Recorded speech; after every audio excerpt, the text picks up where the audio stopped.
Les amis, revue de championnat express. Oui, j'ai fait tomber le casque, ça me fait un peu mal aux oreilles. On va parler de la 23e journée du championnat du Mali. Une 23e journée qui était très importante pour les hippopotames de Djoliba qui avaient la possibilité de se donner vraiment deux très belles options s'ils gagnaient leur match face à Binga. Et c'est ce qu'ils ont fait avec brio.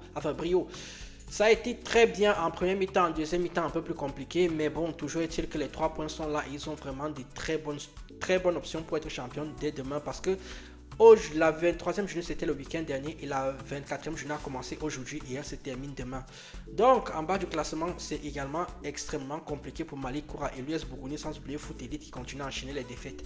Allons donc voir ce qui s'est passé du côté du Mali pour cette 23e journée qui a peut-être donné le titre à Djoliba. C'est parti.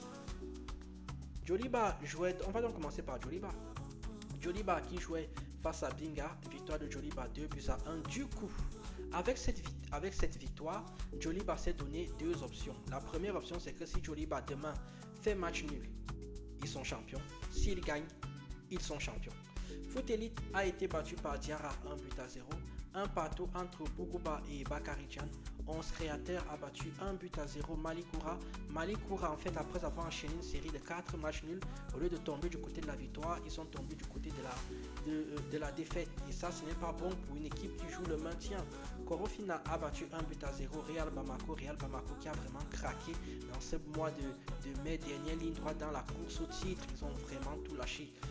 Je ne sais pas si les gens ont des infos du côté du Mali pour nous dire ce qui s'est passé. Cette équipe était très bien passée, était très bien partie pour pouvoir faire quelque chose de bien cette année. Stade Malien a fait 2 partout avec l'USFAS Bamako. A noter que la Ligue des Champions, où Stade Malien a été très performant jusqu'au quart de finale. Finalement, ça a pris énormément d'énergie pour le championnat et pour la coupe, ça se voit. Ils sont deuxième maintenant du championnat. On verra comment ça évolue. Derby Academy a battu 2 buts à 1 l'US Bougoni. Au classement, donc, non, pas le classement. On va d'abord donner les résultats d'aujourd'hui de la 24e journée. Il y avait Stade Malien qui jouait face à Bakary-Djan, victoire de Stade Malien 2 buts à 0. L'USAS Bamako a battu 3 buts à 0, 11 créateurs. Et actuellement, c'est en train de se jouer. Korofina mène 1-0 face à Derby Academy. Et Malikour a fait 0-0 face à l'US Bougoni. Au classement, donc provisoire, actuellement, Djoliba 53 points. 44 points pour le Stade Malien, donc 9 points d'écart entre les deux équipes. Un petit match pour suffit à Djoliba maintenant. Bingana 42 pour Real Bamako, sans oublier en bas Malik Koura qui en a 17. 3 petits points d'écart avec Foot Elite qui en a 20. Et enfin l'US Bougoni qui en a 14. Donc la fin donc, de la 24e journée, ce sera demain avec Diarra qui joue face à Djoliba, Real Bamako face à Foot Elite et enfin Binga face à Bougouba.